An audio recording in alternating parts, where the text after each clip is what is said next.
The search for both a cure and a vaccine for the coronavirus has intensified around the globe, including in Kenya, as medical researchers race to find the elusive remedy. Dr. Festus Tolo of Kenya's Medical Research Institute is taking the lead in finding out whether a herbal-based drug will be effective against COVID-19.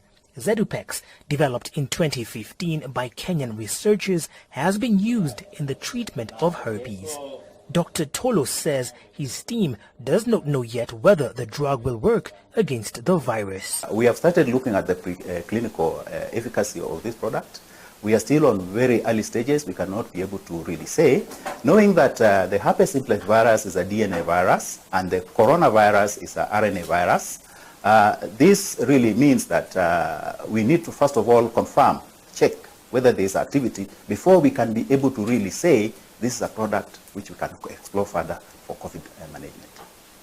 Rudy Eggers is with the World Health Organization.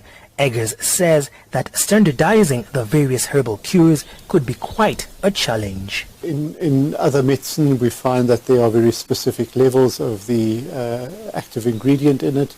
And in herbal cures, frequently you find very varied components and then also levels of those components in there. So in fact, you would have to standardize these cures to make sure that you know what is in them and what component is actually acting. So that's quite a step to be taken before you can really evaluate these cures.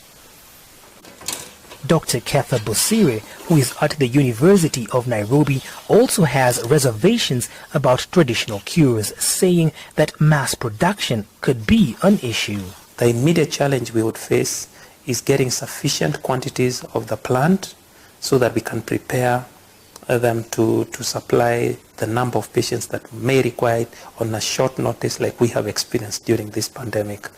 And so this would require a lot of work to go into identifying the best way to upscale the growing and the collection of these materials. Despite these hurdles, researchers at KEMRI are pressing ahead with their study of herbal treatments for COVID-19. Lenny Ruvaga for VOA News, Nairobi.